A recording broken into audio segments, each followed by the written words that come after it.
What's up guys, just Messi here, welcome to a brand new video. Today we've got episode number 3 of my Liverpool Football Club career mode on FIFA 16. You guys seem to really be enjoying this series, and today we actually start the Barclays Premier League. As you can see, I actually looked through the comments and there's 3 things that actually stood out. One of them was actually the team sheets, the other was also delete emails, which I'll show you in a second, and also train one player more than just 5. So I mean, that'll be shown in a second guys. So as always, if you can show your support in this series by smashing the like button, that would be absolutely awesome. Subscribe if you're new to my channel as well, and also I've actually changed the upload schedule for this series because initially it was planned to be up at 8 AM 4 times a week at least, but I actually asked on Twitter, and it seemed that a lot of people probably preferred 4 PM as the early upload, or earliest upload that I actually do of the day, because 8 AM, obviously some people obviously want to get ready for school and work and stuff, so they won't have the time to fit in like a 15-minute episode before they actually do so. But now we start the BPL, the season starts against Stoke City away, and if you remember last year in real life, obviously we lost 6-1 to them. We've already played them in real life now this season. But this is a new season for us, and hopefully get off to a good start. As you can see, there is Stoke City's lineup. The actual BPL overlay looks so sick. They've done such a good job with that. I actually noticed on there last year, I think it's the Bundesliga that's the new one this year, but it looks so good and clean, and I don't know, it just adds to the experience of playing career mode, especially for me, given that I didn't play it much last year. So as you can see, going with the 4-3-1-2 formation, which could change depending on how well this goes. There's Glenn Johnson, the former Liverpool man. Let's see if he puts in a shift against us today, but it's a rainy day, and we're looking to get ourselves off with 3 points. I mean, it's going to be a tough game. Stoke are a good team. They brought in some very nice players, and they also have the likes of Bojan and also Shaqiri in their mix now. So they've got some talented players. They aren't just that long ball team they used to be, and they actually are very unfortunate here. 4 minutes into the new season, they get their very first injury. Peter Crouch going down like an absolute donkey, and he lands on his leg. So he's injured there, and he actually comes on goes off, sorry, for Joselu, the Spanish striker who signed from, I think it's the Bundesliga this summer. But as you can see there, the first chance comes to Stoke City. Good defend there from him. There's our new boy. But Shaqiri gets a bit of room here. He's actually very quick, and he whips in the ball back post. And we're losing. The substitute scores very early on, 32 minutes into the game. We're 1-0 down. I thought Nathaniel Klein could have done a bit better with that. Obviously, the highest advantage for Joselu was obviously superior to Klein. But we're going to have to get straight back into it, try and do so at least. And Coutinho picks up the edge of the box, goes for a banger, and it goes just wide. Unfortunately, cannot recreate what he done for us this season in real life. Darren Sturridge gets the ball inside the box and straight at the goalkeeper. I'm getting used to the actual shooting on FIFA 16, by the way, because the shooting's very different compared to FIFA 15. You have to put a lot more power on it. Actually, here's a great block by the defender, but it's just you have to put like I think it's half a second more power to actually get into the net. So we've got to get used to that. I've played a lot of Ultimate Team, and the actual game modes between career mode and Ultimate Team, they do differ a hell of a lot, and you can probably tell by my shooting on this, because the chance like this, I'm spawning a lot of chances, which eventually could actually cost us a lot in the league, because we don't want to lose games, and if we miss chances, we're going to do so. There's a good shot by Arnautovic, and here comes our first main chance of the game. Sturridge picks the ball up, passes it on to Jordan Henderson, who passes out to our magician Felipe Coutinho, who then actually finds the Spaniard, the left back, and Moreno, who then finds Daniel Sturridge in space. We finally get ourselves a goal, and it's a nice finish by our main striker. So we're 1-0 in the 83rd minute, and or 85th minute, sorry, and hopefully we can push on to get ourselves a winner. We've got 5 minutes left, including additional time as well. So Moreno, fair play to Moreno though. He's got himself an assist within the first game by making the overlap past Coutinho and slotting it straight to Sturridge. We nearly actually lose the game here in the 88th minute. Unfortunately, or fortunately for us at least, they spawned an absolute sitter of a chance, and we draw our first game of the season 1-0. So it's not the result we wanted. It's not the 3 points, but looking at the hindsight of things, it's not actually a bad result. Stoke City away, a point is better than 0 basically. So then we train our players, and this is before I actually checked the comments, by the way. Jordan I will be the player I kind of focus my training on, because people want me to do that, and it's probably most understandable why. He's probably our biggest prospect to the club right now, and we may bring in some more prospects. We'll have to wait and see throughout this transfer window. Next episode is deadline day, guys. So in the comments below, suggest who you want me to sign, because we need a defender, and we also need a left back. But this guy, Jero Rijdeveld, I think I say his name, the 18-year-old centre-back from Ajax, he's actually can play left back as well and has huge potential, and was also heavily suggested. And also this guy, Goncalo Guedes, I think I say his name, a young Portuguese winger from Benfica, and apparently that guy has one of the biggest potentials in the game as well. That's actually according to Twitter. I haven't actually checked myself yet, but people on Twitter actually asked yesterday when I was recording this who I should sign. That was a heavily suggested one. So as you can see, second game of the season against Bournemouth at home at Anfield, and this one should be a win. This one is I don't know, 9 times out of 10 we should be winning this game. So I have to wait and see how things pan out, and there is our lineup unchanged from the game before against Stoke City. Sturridge and Benteke, our striker striking options with Coutinho just behind. I may change that formation because one thing I've noticed, it doesn't have much width, and with Benteke, I'm not getting anything I should be out of Benteke because I can't whip that ball in because I don't have any wingers. So that may be something that may be addressed over the next couple of games, and hopefully it does provide us with more opportunities for the big Belgian strikers. So as you can see, they actually first chance of the game goes to Bournemouth, and look at this. Refs can be a bit broken on FIFAs, but what the hell is this? This is an absolute joke. They're giving a penalty for this. You'll see the replay now. Jordan Henderson chests it, and then Stephen Fletcher tries to bite him or headbutt him in the back. And what's happened? What is a penalty in that situation? But they get it, and Bournemouth's new boy, Fletcher, that is, from Sunderland, has actually slowed it past Mignolet, and we're 1-0 down to Bournemouth after 7 minutes. So that's not the ideal start, and I was absolutely fuming. I know it's an offline game and stuff because we're playing the computer, but when refs do that, it's like, what the hell? What are you supposed to do to win this game? And something that probably needs to be adjusted on FIFA 16. We get our first chance for Benteke, we miss it, and the following chance comes to Sturridge. I think Sacco headed that onto Sturridge actually, and Federici made the save. So Bournemouth, I mean, in real life, Bournemouth actually caused us some big threats actually.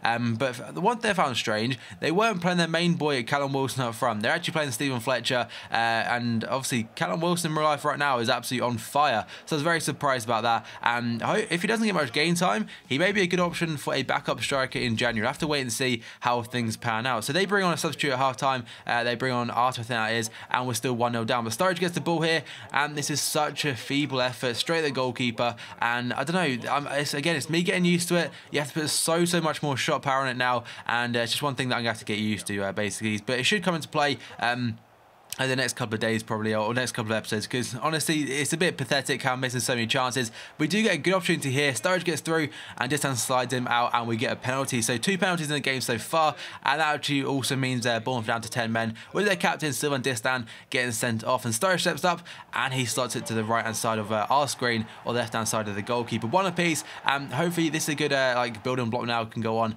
and get ourselves a winner. But a very poor goal kick there from me, and some god awful defending from Jimenez. I was trying to jockey him, and I really misjudged that, and we're now 2-1 down to a good finish. And we do get very lucky here actually. It's a misplaced pass there, but Benteke gets straight into that. Daniel Sturridge then runs, he uses his pace, and he gets past the defender. You can see the actual gap where Distan should have been was, and we got our second penalty of the episode. So I don't know, I don't want to rely on just on penalties, because the year we came second, we had the whole term penalty pool and all the penalties Liverpool thing, and it looks like this could be the case in this time as well. 3 goals for Sturridge this season in the 2 matches and 2 penalties, so it's not looking great in front of goal. I know we're scoring goals, they're not from open play, which really should be the case. And Jordan Ibe was actually unlucky there. Good save by there's a Federici's got in goal, and we nearly win things there in the 90+ minute with Benteke, but unfortunately it is another draw. That one should have been a win. I'm not too bothered because we got 2 points out of 6, sorry,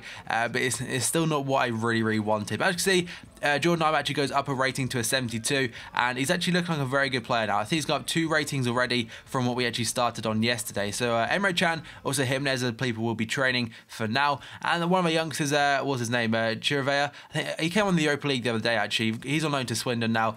This one right here is someone that I was actually suggested a lot, because last episode we sold Dijon Lovren, and we also sold Jose Enrique. So we need some competition for that left back role. I know Haya or Gaia is actually already better than Moreno, but I think having 2 top quality Spanish left backs would be absolutely sick. And then we had gone to Guedes, who actually, I've also realised, by the way, someone told me don't inquire about a player, scout them first, and then it'll give you actually overall valuation. So thank you for whoever said that, and that's actually helped me out a hell of a lot for this career. My 3rd game of the episode and the final game of the episode is going to be at the Emirates against apparently big boys Arsenal. They've got a very strong lineup with the likes of Sanchez, Walcott, Ozil, Ramsey, Cazorla, and that's just a few on the top of the sheet. So our lineup is looking a little bit different. We've gone 4-2 this time, and Jordan Ibe has actually replaced Roberto Firmino, who hasn't really done much for us in the first 2 games. So hopefully this gives us a bit more width, and our bench is very strong now. A lot of our new signings are sitting there on there, the likes of Iñaki Williams and also Tolisso. So hopefully they can be kind of wonder subs and provide some good cover late on into the game. So starting off, they had the first chance, but here's a good chance. This is actually a really nice bit of build-up play, as you can see, Coutinho onto Daniel Sturridge, who actually gets past Koscielny very easy there. Koscielny commits himself, and Sturridge passes it on to Jordan Henderson, our club captain, who in real life is currently injured, which is an absolute bummer. Benteke, though, gives the ball to Emre Can, and the big German slots it home for 1-0 in the 15th minute at the Emirates Stadium, and we're winning away, and that's a good start. We scored from open play. We're not relying on a penalty. It's a great finish as well from the German tank, right into the corner, and unfortunately, that actually, very fortunately for us, that's very lucky we didn't give away a penalty there, because that was an auto tackle from Mamadou Sakho. That's a new bit of skill there from Coutinho, whips it into, I think it was Moreno, and Sturridge is unlucky with that volley attempt. But this is the actual goal I think they get. It's Cazorla.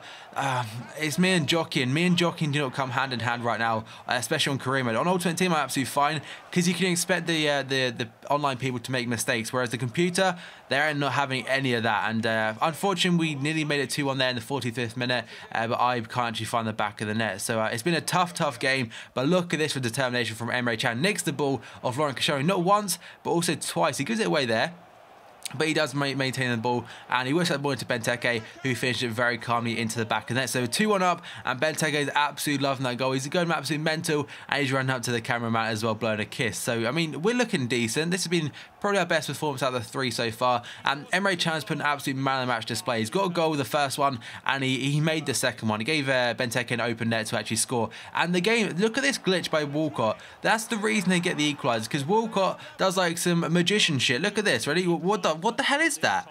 Like, Messi and Ronaldo don't even do that type of stuff in real life. They're not magicians, and it just wasn't looking too great. But we nicked the ball in the 88th minute. Actually, that says the 68th minute. I'm going a bit blind there. By Roberto Firmino, and he slots it home. The Brazilian, the £30 million signing this summer from Hoffenheim, has actually got himself a goal. And it's a really nice one as well. Took on a lot of players, used a bit of strength there, and slotted it in the near post past Petr Cech. So it's looking good. Arsenal are piling on the pressure for the last, like, 25 minutes, which is very hard to deal with. But we got our first one of the season. It's a very tough one, a well-fought one, a 3-2 victory away from home against Arsenal. So I'm buzzing about that one. We're now 5 points out of a possible 9. So obviously 4 points dropped so far isn't great, but hopefully that's 3 points we've gained or got past Arsenal in this season. So we're looking good. And that Riedewald, I actually got the offer accepted for £5 million.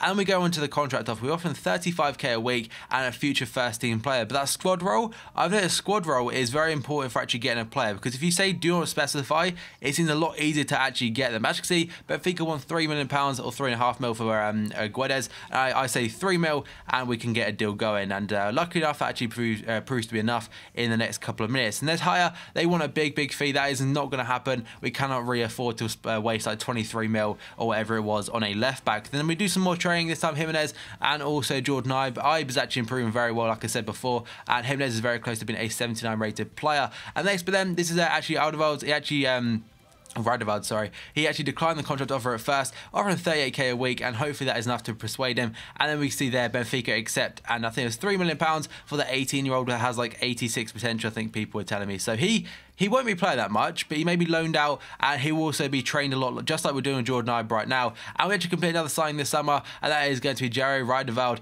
the 18-year-old centre-back / left-back that has actually signed from Ajax. And it's a good fee. Again, if he's got a lot of potential, hopefully he can go into our cup squad and stuff like that and improve us in the long run, guys. As you can see, we actually got the youngster from Benfica as well for £3 million on a decent wage. So we've got a lot of transfer budget left, and deadline date is coming up, guys. So let me know in the comments below who you want me to sign. And that is good around today's video, guys. If you enjoyed this video, smash the like button. 2,000 likes would be absolutely awesome. And smash the likes just to show your support for this series. If you're new to my channel, click subscribe button for daily FIFA content. And remember, 4 PM, 4 times a week, this series will be out, guys. So thank you for watching this video, and I'll see you next time.